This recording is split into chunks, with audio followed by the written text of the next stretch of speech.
कैलू कहे इंतजार ना हमार कैलू हमारा पीछे घर परिवार कब तले हमारा के राखी कुंवर तू तो कुछ ना कर पैबा कि अब डोलिया में ले जाई भतार सुनई यार तू देखते रह जाइबा डोलिया में ले जाई भतार सुनई यार तू देखते रह जाइबा शीशे का था दिल मेरा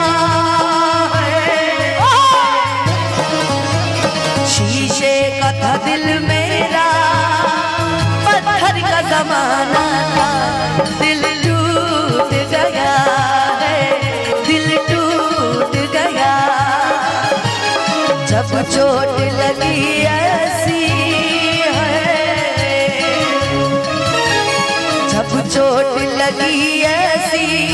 जमाना ही बेगाना था दिल टूट गया है दिल टूट गया अब दुनिया में जब बता सुनेगा तू देखते रह जाएगा अब दुनिया में ले जाएगा लेकिन बाहर निकलल पेट ऊ तो गोट हो गईले बोलू राजा जी आप जहाँ कहीं भी हैं मंच पे आइए आपके लिए कि बाहर निकलल पेट ऊ तो गोट हो गईले पहले रहले काजू अखरोट हो गईले अब तो नैयो ना डोले गोलू जी बोट हो गईले कि अब तो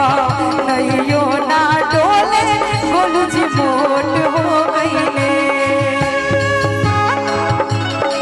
हम निवेदन करब बाजत रहे प्रिय भाई गोलू राजा जी से